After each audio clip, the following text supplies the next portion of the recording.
প্রিয় দর্শক, পর্যটনের 10 দিগন্ত অনুষ্ঠানে আপনাদেরকে স্বাগত জানাচ্ছি। আমি আবু রায়হান সুমন। আপনারা জানেন বাংলাদেশের বর্তমান পর্যটন অবস্থা আপনারাই সবচেয়ে বেশি জানেন। তো আমাদের পার্শ্ববর্তী দেশ ইন্ডিয়ার ভিসা এখন, ট্যুরিস্ট ভিসা এখন বন্ধ আছে। তো সেই হিসাবে আমরা অনেকেই ইন্ডিয়ায় ভ্রমণে যেতে পারছি না নতুন ভিসা নিয়ে। যাদের আগের ভিসা আছে সেটা অবশ্য অন্য কথা। তো এ নিয়ে আমাদের ভিতরে একটা চাপা অসন্তুষ্টি হয়তো আছে, কিন্তু এর মাঝেই সুখের সংবাদ হলো যে ইন্ডিয়া থেকেও, আমরা হয়তো ইন্ডিয়া যেতে পারি না, কিন্তু ইন্ডিয়া থেকেও কিন্তু অনেক ট্যুরিস্ট বাংলাদেশে আসে, ভ্রমণে যায়। তো ভ্রমণ করে তারা আবার ফিরে যায়। তো এরকম একজন আজকে আমাদের মাঝে আছেন যিনি ইন্ডিয়ান ট্যুরিস্ট নিয়ে কাজ করেন। তিনি এনইউ গ্লোবাল লিমিটেডের ম্যানেজিং ডিরেক্টর শেখ কামরুল বাশার। বাশার ভাই, আপনাকে আমাদের মাঝে স্বাগতম। ধন্যবাদ আপনাকে। আচ্ছা, আপনার পরিচয়ের ক্ষেত্রে আমি যেটা বললাম যে আপনি ইন্ডিয়ান ট্যুরিস্ট নিয়ে বেশি কাজ করেন বা সচরাচর কাজ করেন। তো এখন বাংলাদেশ থেকে তো ট্যুরিস্ট যেতে পারছে না ইন্ডিয়ায়, এটা নিয়ে একটু আছে। তো এখন আপনি আপনার মাধ্যমে যে ইন্ডিয়া থেকে যারা আসে বাংলাদেশ ভ্রমণে, তারা মোটামুটি বাংলাদেশের কোন ডেস্টিনেশন বেশি দেখতে আসে বা তাদের ট্রাভেলের উদ্দেশ্য আসলে কেমন থাকে? যে এটা যদি সাদাসিধাভাবে বলতে হয়, তো ইন্ডিয়া থেকে ট্যুরিস্ট বাংলাদেশে যিনারা আসেন বেশিরভাগই বাঙালি ইন্ডিয়ান। আচ্ছা। সেটা বলতে পারেন প্রায় 80 ভাগই হচ্ছে পশ্চিমবঙ্গ বা বাংলাভাষী ইন্ডিয়ান। মানে ইন্ডিয়া থেকে যত ট্যুরিস্ট বাংলাদেশে আসে তার 80 ভাগ প্রায় 80 ভাগই প্রায় ওয়েস্ট বেঙ্গল থেকে আসে। ওয়েস্ট ওকে বেঙ্গল থেকে। ওকে ওকে। এবং ওয়েস্ট বেঙ্গল থেকে যিনারা আসেন এরা বাংলাদেশ থেকে যেমন সব শ্রেণীর ট্যুরিস্টই, আপনার সেটা শিক্ষাগত অবস্থা বলেন বা সামাজিক অবস্থা, ওখান থেকে যিনারা আসেন, আমি যাদেরকে অপারেট করেছি এত বছর যাবত, আমার বেশিরভাগই হচ্ছে সব উচ্চ শিক্ষিত মহল। আচ্ছা। লাইক ভার্সিটির প্রফেসর বা আপনার সাংস্কৃতিক কর্মী, মিডিয়ার সাথে যিনারা কাজ করেন, হ্যাঁ, অনেক বুদ্ধিজীবী আছেন, তারপরে ডাক্তার, ইঞ্জিনিয়ার, বিভিন্ন, অর্থাৎ এক কথায় বলতে গেলে উচ্চ, মানে তারা শিক্ষায় দীক্ষায় উচ্চ উচ্চ, উচ্চ শ্রেণীর। তো ওনারা আসেন যখন, ওনারা বাংলাদেশকে কিন্তু ওনাদের মতো করে জেনেই তবে আসেন। যেমন আমরা যখন আমাদের ট্যুরিস্টরা আমরা কি করি, আমরা বাইরে যাই, ওই দেশের ওই অঞ্চলগুলো সম্পর্কে মোটামুটি একটা ধারণা নিয়ে যাই যেখানে ঘুরতে যাব। তো বাংলাদেশ তো ওদের তুলনায় সাইজ অনেক ছোট, তো ওরা পুরো বাংলাদেশ নিয়ে একটা ধারণা নিয়ে আসে। তো আপনি যে প্রশ্নটা করলেন যে বাংলাদেশের কি দেখতে বা কোন অবজেক্ট নিয়ে ওনারা রাইট, আসেন, হ্যাঁ। তো যদি আমাদের দর্শনীয় ব্যাপারগুলো বলি, আমাদের ট্যুরিস্ট স্পট বা ডেস্টিনেশন বলি, সকলেরই ফার্স্ট চয়েস থাকে আমাদের কক্সবাজার। কক্সবাজার? কক্সবাজার তাদেরও এখানে তো এর চেয়ে কত বড় বড় সমুদ্র সৈকত আছে। না, এটা ভুল। বাংলাদেশের কক্সবাজার এটা, ওনারা যখনই গুগল, আমরা কিন্তু গুগল একটু কম ঘাঁটি। আচ্ছা, হ্যাঁ, আপনি বলেছেন যে তারা একটু খোঁজ খবর নিয়ে আসে, হয়তো বিশ্বের সবচেয়ে সমুদ্র সৈকত, এই জন্য একটা কিউরিসিটি জাগে। ওকে, ওরা গুগল করলেই দেখে যে বিশ্বের সবচেয়ে দীর্ঘ প্রাকৃতিক সমুদ্র সৈকত বাংলাদেশের কক্সবাজার। এবং ওনাদের দেখেন ওয়েস্ট বেঙ্গল থেকে যিনারা আসে, ওনাদের সমুদ্র সৈকত নিকটবর্তী কোনটা? দীঘা। দীঘা। যদি দূরে চলে যায় তো গোয়া। তো দক্ষিণে গোয়াতে যেতে বেশ বাংলাদেশে আসতে প্রচুর যে কষ্ট, খরচের তার ব্যাপার থেকেও কষ্ট, স্যাপারও বোধহয় আছে, কারণ অনেক দূরত্ব আছে। তো গোয়াতে গিয়েও যে সি বিচটা পাই, আসলে বাংলাদেশের প্রাকৃতিক সি বিচের মতো এতটা সুন্দর না। কক্সবাজারের সমুদ্র সৈকত গোয়ার সমুদ্র সৈকতের চেয়ে সুন্দর। অনেক সুন্দর, শুধু অনেক সুন্দর। এটা কি আপনার ভিউ নাকি তাদের ভিউ? এটা আমার এখানে যেনারা আসে, আমার তো ম্যাক্সিমাম ট্যুরিস্ট ইন্ডিয়া থেকে আসে কিন্তু repeat customer, maximum repeat customer বা ওনাদের কাছ থেকে শোনা সেই কাস্টমার। ওকে। আমার মার্কেটিং করেছে আমি বহু বছর আগে একবার, কিন্তু আসে কিন্তু ওই চ্যানেল করে। তো ওনারা আসে, তারা বলে যে আমরা তো, আমাদের দেশে অনেকগুলো সি বিচ আছে, হ্যাঁ, ওদের দেশের সবচেয়ে সুন্দর সি বিচ হচ্ছে বোম্বে। তো বোম্বের সি বিচ অ্যাকচুয়ালি ওইটা কিন্তু বিচ না, সেটাও সমুদ্র তট, এটা তো কনক্রিটের। হ্যাঁ হ্যাঁ, কিন্তু প্রাকৃতিক যে বিচটা পেতে চাই, এটা চাইলে যে হয় দীঘাতে যেতে হয় বা গোয়াতে, তো তার থেকে অনেক বেশি সুন্দর আমাদের কক্সবাজার। এবং কক্সবাজারে একই কক্সবাজারের মধ্যে 5টা আলাদা আলাদা সি বিচ, এটা ওদের কাছে খুবই আকর্ষণের একটা ব্যাপার। হ্যাঁ, অনেকটা আপনি ইন্ডিয়ান মেন্টালিটি একটা জানবেন, ওনাদের মধ্যে একটা কিনলে আরেকটা ফ্রি, এটা পাওয়ার প্রবণতা কিন্তু একটু বেশি। আচ্ছা আচ্ছা তো একই কক্সবাজারে এসে যেমন 5টা আলাদা আলাদা সি বিচ পাই, হ্যাঁ হ্যাঁ হ্যাঁ, তো এটা ওদের জন্য অনেক খুশির কারণ। আচ্ছা, তারা মনে করে যে এক সমুদ্রে গেলে অনেকগুলো বিচ দেখা যাবে।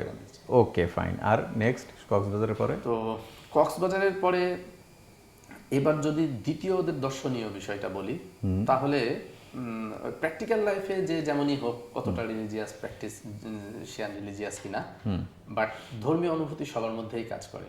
আচ্ছা, তো ওনারা যখন এদেশে আসেন, ওনাদের দ্বিতীয়, আমার দৃষ্টিতে বলছি, আপনি আপনারটাই বলুন। আমি আমারটাই বলছি, তাদের দ্বিতীয় টার্গেট থাকে হচ্ছে এখানে হিন্দু ধর্মের পৌরাণিক কাহিনী অনুযায়ী যে 52টা সীতাপীঠ আছে, শক্তিপীঠ, তার 6টা শক্তিপীঠ বাংলাদেশে। আচ্ছা, তো এই শক্তিপীঠগুলো তাদের একটা দর্শনীয় ব্যাপার থাকে, বিশেষ করে সিনিয়র সিটিজেন যিনারা বা মহিলা গেস্ট যিনারা আসেন ওনাদের। তো শক্তিপীঠগুলো দেখতে চাই, তার সাথে বাংলাদেশে অনেকগুলো ঐতিহ্যবাহী আপনার ধর্মীয় স্থাপনা আছে, সেটা ঢাকেশ্বরী মন্দির, রমনাকালী মন্দির, আমাদের ঢাকার ধামরাইতে যেটা আছে অনেক বড় রথের মেলা এবং আশ্রম, এর বাইরে চিটাগাঙে বৈকল্য ধাম আছে, আর সীতাকুণ্ড, এটা তো এক নামে সবাই জানেই।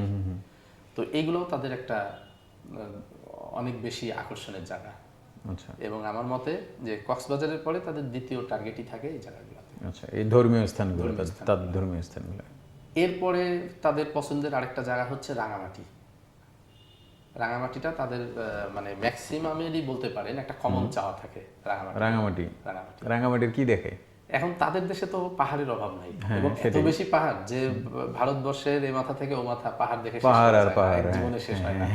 কিন্তু তারপরেও রাঙামাটির একটা আলাদা চাহিদা তাদের কাছে আছে, ছোট পাহাড় বা পর্বত এবং শান্ত প্রাকৃতিক পরিবেশ এবং অল্প জায়গার মধ্যে যে আপনার প্রায় 17টা বৈচিত্র্যপূর্ণ জনজাতি বাস করে, এই জনজাতিদের জীবনাচার কাছ থেকে দেখতে পাওয়া, হ্যাঁ, এটাও ওদের একটা চাহিদা থাকে।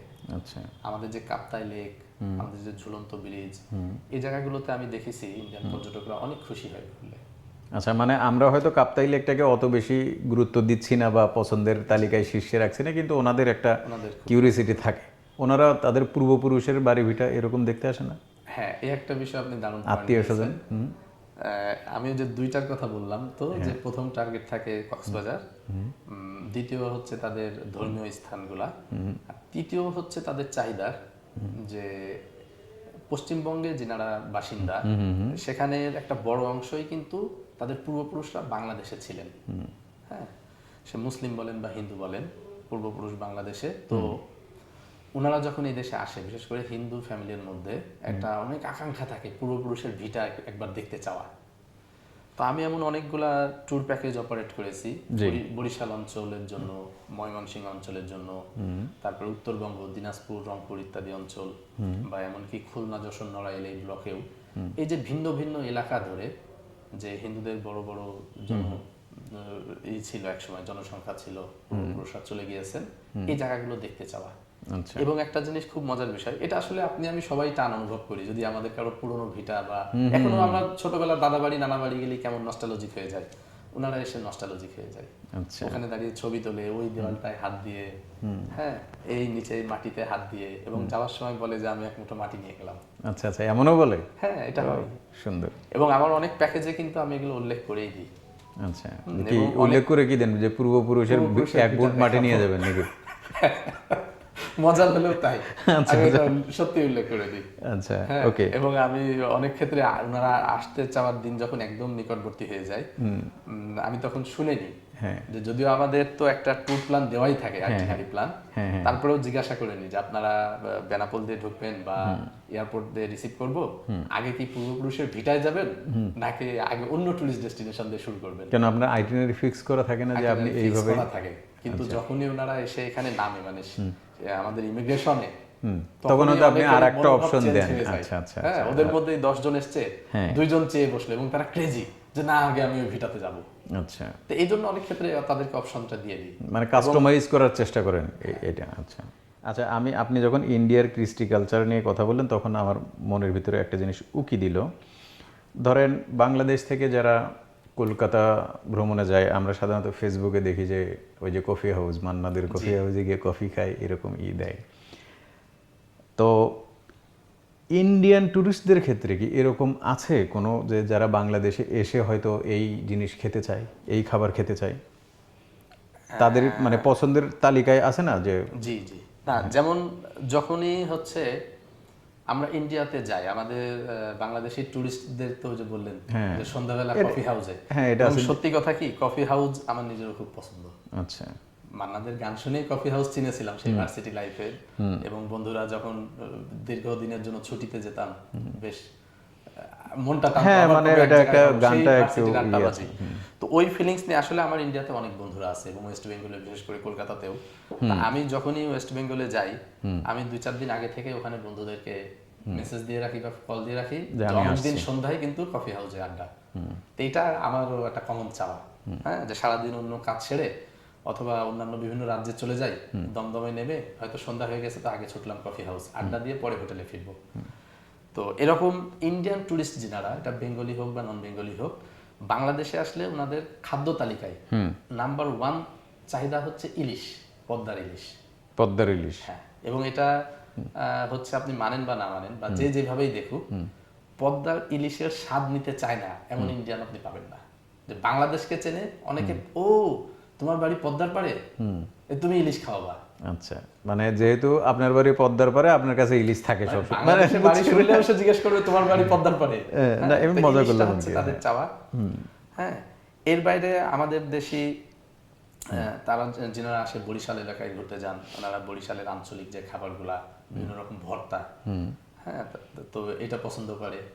তারপরে আমাদের দেশের আমিষ আইটেম, বিশেষ করে মাছ আইটেম, মাটন আইটেম, তারপরে চিকেন আইটেম বলে যে এটা তো আমাদের থেকে একটু ভিন্ন স্টাইলে রান্না। স্বাদে বোধহয় আমরা ওদের চেয়ে একটু আগে আছি, এটা আমি আরো অনেকের কাছেই শুনেছি যে বলে যে আমাদের চেয়ে ওরা স্বাদে মনে হয় একটু পিছিয়ে। এটা ইন্ডিয়ান লোকই আমাকে হ্যাঁ, বলেছে এটা বলে ওরা যে আমাদের খাবারের স্বাদ ওদের তুলনায় ভালো। আচ্ছা, এখন ওনারা হলো এরকম যে ধরেন, যেমন আমরা বাংলাদেশ থেকে যারা যায়, এদের বেশিরভাগই দেখা যায় ইন্ডিয়া গেলে দেদারসে কেনাকাটা করে, বা সে হয়তো ঢাকায় বা বাংলাদেশে থাকতে যেরকম পয়সাপাতি খরচ করে, ইন্ডিয়া গেলে এর চেয়ে বেশি টাকা খরচ করে। জি, তো এটা হচ্ছে যে ইন্ডিয়ান ট্যুরিস্টরা যে বাংলাদেশে আছে, তারা কি যাওয়ার সময় এরকম কোনো কিছু আছে যারা কিনে নিয়ে যায় সুভেনির হিসেবে? হ্যাঁ, এরকম, বা তাদের সাধারণত তারা কেমন হয়, মানে এক্সপেন্সিভ নাকি একটু বাজেট ফ্রেন্ডলি? মানে আপনি যে যাদেরকে ডিল আমি করেন, যাদের নিয়ে ডিল করছি আমি সেটাই বলি। আসলে বাংলাদেশ থেকে যারা যায় ওখানে, তো আপনি দেখবেন বাংলাদেশ থেকে যে টুরিস্টরা ইন্ডিয়াতে যায় প্রায় 75 ভাগই পুরুষ, 25 ভাগ নারী থাকে। হ্যাঁ, এটা ঠিক আছে। কিন্তু ইন্ডিয়ার ক্ষেত্রে যেসব টুরিস্টরা বাংলাদেশে আসেন, এখানে কিন্তু সিনটা একটু ভিন্ন। আচ্ছা, আমার যেহেতু অপারেট করছে এত বছর, আমার এখনো পর্যন্ত 60 ভাগই নারী, 40 ভাগ পুরুষ। তো আলটিমেটলি এখানে কেনাকাটাও করে কিন্তু নারীরাই। এবং ইন্ডিয়ান যিনারা আসেন তাদের কেনাকাটার 1 নাম্বার চয়েসে থাকে ঢাকায় জামদানি। জামদানি, ঢাকায় জামদানি। আচ্ছা। দ্বিতীয় চয়েসে থাকে সেটাও শাড়ি, এটা হচ্ছে টাঙ্গাইল শাড়ি। এবং আমার যখন 13 দিনের ট্যুর প্যাকেজ দিয়ে থাকি, তখন একদিনের প্যাকেজই থাকে সারাদিন নারায়ণগঞ্জের জামদানি পল্লী, একদিন টাঙ্গাইল শাড়ি পল্লী। এটা প্যাকেজ যে মানে আইটিনারিতেই থাকে। আচ্ছা, মানে শাড়ি কেনার জন্য একটা দেন আর কি। হ্যাঁ, এবং আমার মতে বাংলাদেশি ধরেন আপনি আমি বা আমাদের মতো শ্রেণীর যারা টুরিস্ট যাই, আমরা হয়তো 1 লাগেজ নিয়ে আসি, একটা ব্যাকপ্যাক সাথে একটা ট্রলি ব্যাগ, এটা 1 লাগেজ ভরে কসমেটিক্স, ফুডস আইটেম, বিভিন্ন কিছু মিলে নিয়ে আসি। ওনারা শুধু শাড়ি নেয় একজন 2 ট্রলি 3 ট্রলিও আছে। কি বলে? এবং আমি দেখেছি অনেকে যে 20টা শাড়ি নিল, শুধু শাড়ি 20টা নিয়ে নিয়েছে, অন্য ড্রেস। কি বলে? আমার তো ধারণা ছিল যে বাংলাদেশ থেকেই বোধহয় বেশি শপিং এর জন্য যায়, কিন্তু ওনারা এসেও এত শপিং করে। ওনারা করে, এবং ওনারা সাধারণত শপিংটা রাখে, আমরাও যেমন রাখি, যে কোনো দেশের টুরিস্টরাই বাংলাদেশে আসুক বা যে দেশেই যাক, শেষের দিকে, কারণ লাগেজ বড় হয়, এগুলো টানাটানি ঝামেলা। হ্যাঁ, তো ওনাদেরকে এমনও দেখেছি, বিশেষ করে ইন্ডিয়া থেকে যারা টুরিস্ট আসে, এদের তো বাংলাদেশে আত্মীয়তা আছে। তো আমরা ওই দেশে গেলে কিছু উপহার পাই না পাই, ওনারা ফিরে যাওয়ার সময় 1 লাগেজ, প্রত্যেকের জন্য একটা লাগেজ করে উপহারের আইটেমই হয়ে যায়। আচ্ছা আচ্ছা, এটাও কিন্তু যে শপিং এর বাইরেও। হ্যাঁ, যে এখানে তার আত্মীয়রা তাদেরকে উপহার হিসাবে দেয়, আবার কবে আসবে। যেমন আমরা এত ঘন ঘন যাই, ওরা কিন্তু এত ঘন ঘন আসে না। মানে কেউ আছে বছরে একবার, কেউ আছে হয়তো সারা জীবনে 3 বার হয়তো আসছে। সারা জীবনেও একবার এসছে, এমনও আছে। আচ্ছা আচ্ছা, এখন ধরেন আপনার কাছে, ধরেন আমি যদি জিনিসটাকে একটু চ্যালেঞ্জ হিসেবে দেখি, জি মানে এটা হচ্ছে যে ধরেন ট্যুরিস্ট মানে পর্যটন বিজনেসের চ্যালেঞ্জ। তো আমরা তো ইন্ডিয়ার থেকে অনেক পিছিয়ে আছি। আমাদের বছরে যেই সংখ্যক পর্যটক ইন্ডিয়াতে যায় আর বিনিময়ে ইন্ডিয়া থেকে যা আসে, আমরা তো অনেক ইতে আছি, গ্যাপে আছি। তো ধরেন এই হারটা বাড়ানো যায় কোনোভাবে, যে আমরা হয়তো ইন্ডিয়া থেকে বেশি বেশি ট্যুরিস্ট আনবো, তুলনামূলক আমরা কম যাব তা না, আমাদের যারা যাবে তারা তো যাবেই, যাবেই, যাবে। হ্যাঁ, কিন্তু আমরা তাদেরকে আরো বেশি করে আনি, এরকম একটা মার্কেটিং, হ্যাঁ এটা করা যায়? অবশ্যই, কেন করা যাবে না? আচ্ছা। কারণ আমাদের যদি 18 থেকে 20 কোটি লোক, হ্যাঁ এখান থেকেই বছরে আপনার কয়েক লক্ষ মানুষ হ্যাঁ, মানে ইন্ডিয়াতে ফরেন চলে ট্যুরিস্টে আমরাই তাদেরকে 1 নাম্বার। যায়। হ্যাঁ, আমরা আবার মাঝে মধ্যে তাদের 1 নাম্বার হয়ে যাই। হ্যাঁ হ্যাঁ হ্যাঁ। তো সেরকম ইন্ডিয়াতে 150 কোটি লোক। তা আমরা আমাদের বাংলাদেশি ম্যাক্সিমাম ট্যুর অপারেট করে যারা ইন্ডিয়াতে, আমরা যারা মার্কেটিং এর কাজ করি, আমি দেখেছি আমার দেখা আমাদের যে ম্যাক্সিমামই ইন্ডিয়াতে মার্কেটিং এর জায়গা বলতে এই পশ্চিমবঙ্গকেই বেছে নেয়। কেন? আমাদের তো সুযোগ আছে। মধ্যপ্রদেশ, গুজরাট, রাজস্থান, বোম্বে, মানে দিল্লি, হ্যাঁ অনেক 28টা রাজ্যের, তারপরে ত্রিপুরা, আসামে তো যে আমরা মার্কেটিংই করি না, ত্রিপুরা কিন্তু তো মার্কেটিং গুজরাটের লোক কি আসবে বাংলাদেশে? অবশ্যই আসবে। কেন আসবে? কি দেখতে আসবে? দুইটা জিনিসের জন্য। শুনুন, গুজরাটিরা হচ্ছে জাত ব্যবসায়ী। হ্যাঁ তারা সবার আগে বোঝে ব্যবসা। আমি যেহেতু একটা সময় মাল্টিন্যাশনাল কোম্পানি চাকরি করতাম, আমার অনেক কলিগ ছিল ইন্ডিয়ান, এবং আমার গুজরাটি কলিগ ছিল, দিল্লিওয়ালা কলিগ ছিল, বোম্বেওয়ালা ছিল। তো এই যে শহর, এইগুলো আপনার রাজ্যগুলোর নাম বললাম, এরা কিন্তু জাত ব্যবসায়ী। আপনি যদি ওদেরকে বুঝান মার্কেটিং এর সাথে সাথে, হ্যাঁ, তাদেরকে টুরিস্ট প্লেস হিসেবেই শুধু না, এটা তাদের বিজনেসের জন্য একটা ভালো জায়গা, হ্যাঁ, সোর্স হতে পারে, তাহলে মানে তারা এখানে কি তাদের প্রোডাক্ট এখানে বিক্রি করবে, নাকি এখানকার প্রোডাক্ট তারা কিনে নিয়ে যাবে? এক্সপোর্ট না ইম্পোর্ট? তারা কিনতেও আসবে। সেটা কি হইতে পারে আইটেমগুলো? এটা তো আমি বললাম যেটা, যে এক তো আমাদের টুরিস্ট স্পটগুলা, পশ্চিম বাংলার বাইরে আর কয়জন জানে যে বাংলাদেশের ওয়ার্ল্ড লার্জেস্ট, মানে longest sea beach, natural sea beach, এটা পশ্চিমবঙ্গের বাইরে তো বেশি প্রচার নাই। তো প্রচারটা তো আমাদের করতে হবে। ওরা যেমন আমাদের দেশে বিভিন্ন ভাবে অনলাইন মার্কেটিং করে, আমরা কিন্তু ওদের বিভিন্ন রাজ্যগুলোতে অনলাইন মার্কেটিং করতে পারি। আমাদের ডেস্টিনেশন গুলো, প্লেস গুলো, আমাদের অপরচুনিটি গুলো তুলে ধরতে পারি ট্যুরিজম অফারের সাথে সাথে, তাহলে অবশ্যই তাদের টুরিস্ট বাড়বে। ওকে, বাই এনি চান্স ধরেন ইন্ডিয়ান পর্যটকরা কি জানে বাংলাদেশে আমরা যে একটা হাওর ট্যুর এখানে সাম্প্রতিক সময় খুব ডেভেলপ করেছে, তো এই ব্যাপারে কি তারা ওরকম জানে বা তাদের আগ্রহে থাকে? আপনাকে কি বলে যে আমরা হাওর ট্যুরে যেতে চাই এরকম? সত্যিকার অর্থে এখনো জানে না। তারা সর্বসাকুল্যে বাংলাদেশের 4-5টা স্পটের নাম বলতে পারে। আচ্ছা, খুব বেশি জানেন? এমনকি যারা বাংলাভাষী, বাঙালি, এমনকি যাদের পূর্বপুরুষও বাংলাদেশ থেকে গিয়েছেন, এনারাও সর্বসাকুল্যে 4-5টা টুরিস্ট স্পটের বেশি বলতে পারে না। কিন্তু আমাদের কি টুরিস্ট স্পট আসলে 4-5টা? আমাদের তো 4-5 শত আছে। আমাদের তো সি বিচে আছে অনেকগুলো আছে, অনেক আছে। হ্যাঁ, তো আমরা এগুলো যদি তুলে ধরতে পারি, প্লাস আমাদের যে হাওড়ের কথা বললেন, হাওড় ট্যুরিজম, ওদের কিন্তু আপনার হাউস বোট, হ্যাঁ, ওদের বিশেষ করে কেরালা, রাইট, হ্যাঁ, তামিলনাড়ু রাজ্য, এই রাজ্যগুলোতে শুধু হাউস বোট দিয়েই ট্যুরিজম চলে, অন্য কিছুর দরকার নাই, শুধু হাউস বোট, এটাই ট্যুরিজম। ওদের থেকে অনেক বেশি ফ্যাসিলিটিস এবং আরো বেশি টেরিটরি, আরো বেশি এরিয়া নিয়ে কিন্তু আমাদের হাউস বোটের, মানে হাওর অঞ্চলটা আমাদের হাওরের সুযোগ আছে। হ্যাঁ, এটা প্রেজেন্টেশন একটা ব্যাপার, তারা প্রেজেন্ট করছে, আমরা প্রেজেন্ট করতে পারছি না। হ্যাঁ, যে মানে আমরা জানি কেরালায় গিয়ে হাউস বোটে থাকে, কাশ্মীরের ডাল লেকে হাউস বোটে থাকে, কিন্তু আমাদের এখানে যে হাউস বোট আছে তারা হয়তো জানেই না। হ্যাঁ, আমাদের এখানে হাউস বোট ওরা জানে যতটুকু, সুন্দরবন নিয়ে যাদের আগ্রহ, হ্যাঁ, সুন্দরবন তো আসলে সব পর্যটকের আগ্রহ না, কারণ অনেকে রিস্ক নিতে চায় না, রিস্ক মনে করে, মানে হ্যাঁ, মনে করে যেহেতু বাঘ আছে, সাথে, না না, এটা তো আমরাও রিস্ক মনে করি আসলে, কারণ সুন্দরবনে বাঘ আছে, এটা তো সত্য।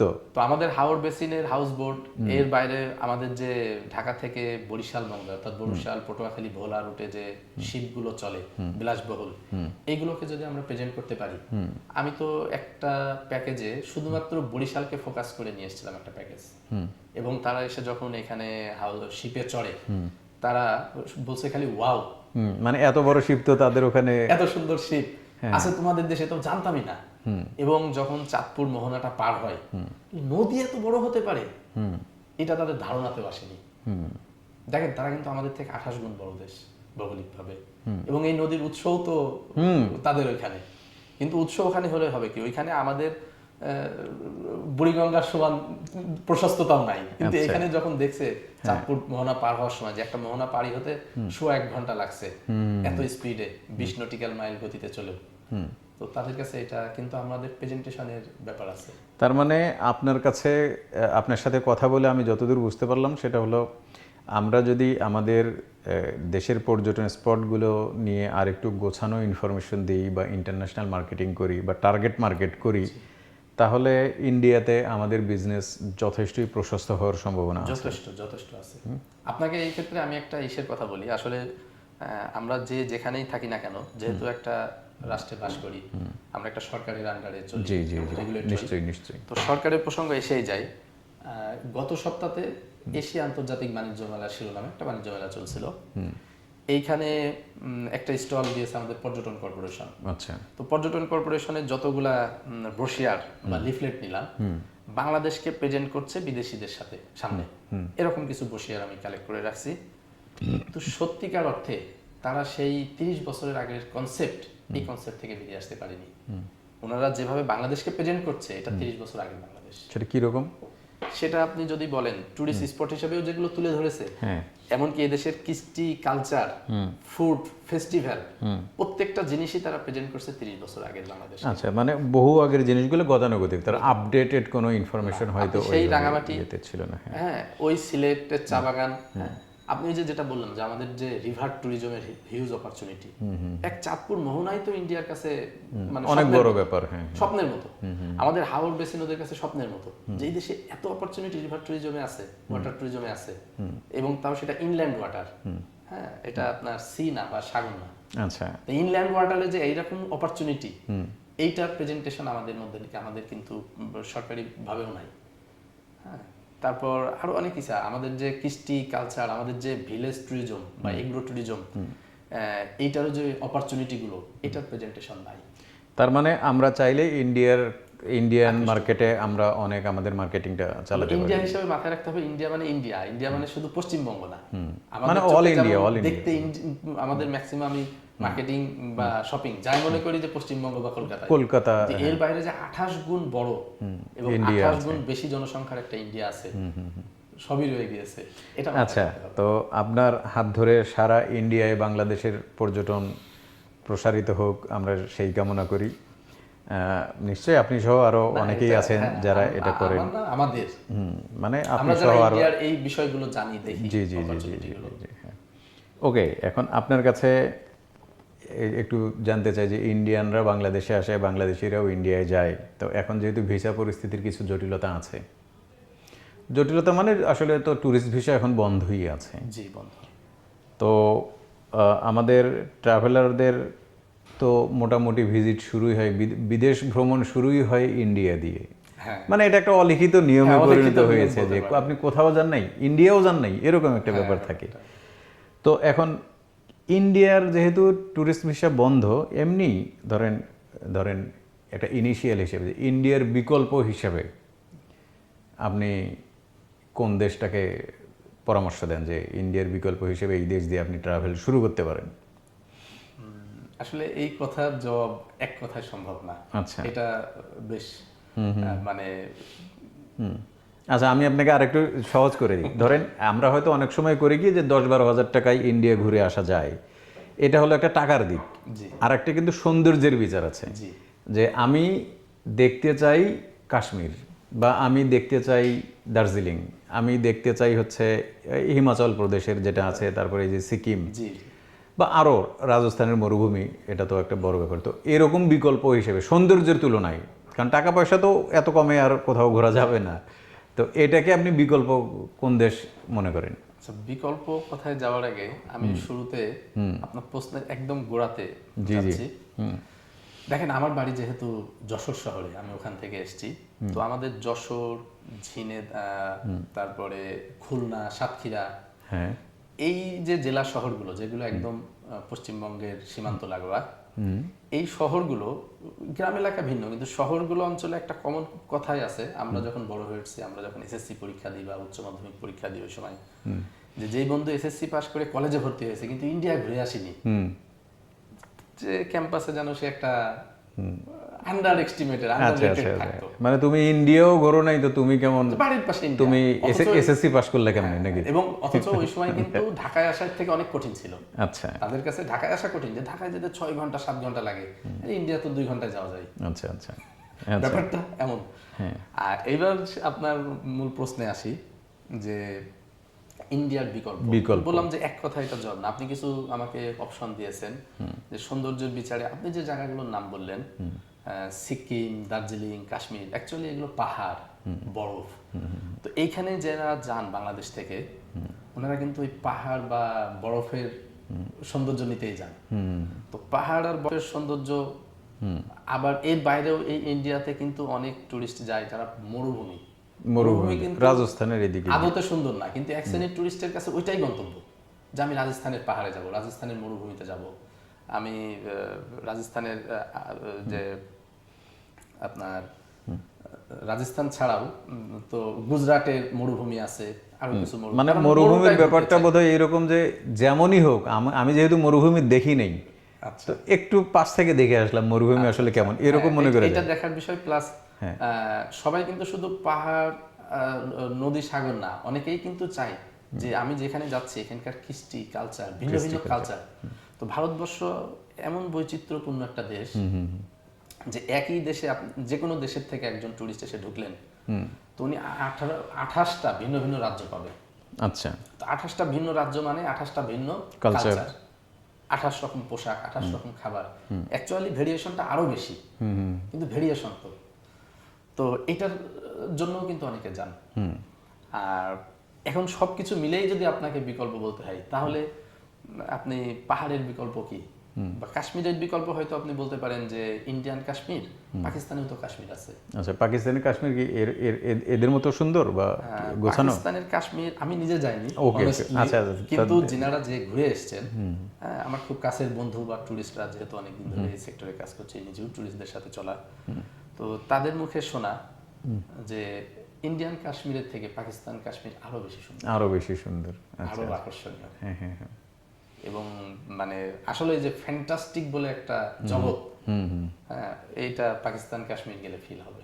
আচ্ছা, তারপর আপনি যিনারা এই যে ইসে যাচ্ছেন ইন্ডিয়াতে, দার্জিলিং এর পরে যে সিকিম রাজ্যে যারা যাচ্ছে, আপনি নিজেও গেলে দেখে এসেছেন নিশ্চয়ই, যে এখানে যে বিশাল পর্বত, প্রাচীরের মতো দূর থেকে, যে তার বিশালতা নিয়ে, তো ওই সময় নিজের যে অনুভূতি, আপনি এই অনুভূতির তুলনা করতে পারেন আপনি যদি কারাকোরাম পর্বতমালার কারাকোরাম হাইওয়ে, বিশ্বের সর্বোচ্চ হাইওয়ে বলা হয়, এটা কিন্তু পাকিস্তানে, এই ফিলিংসটা ওখানে নিতে পারবেন।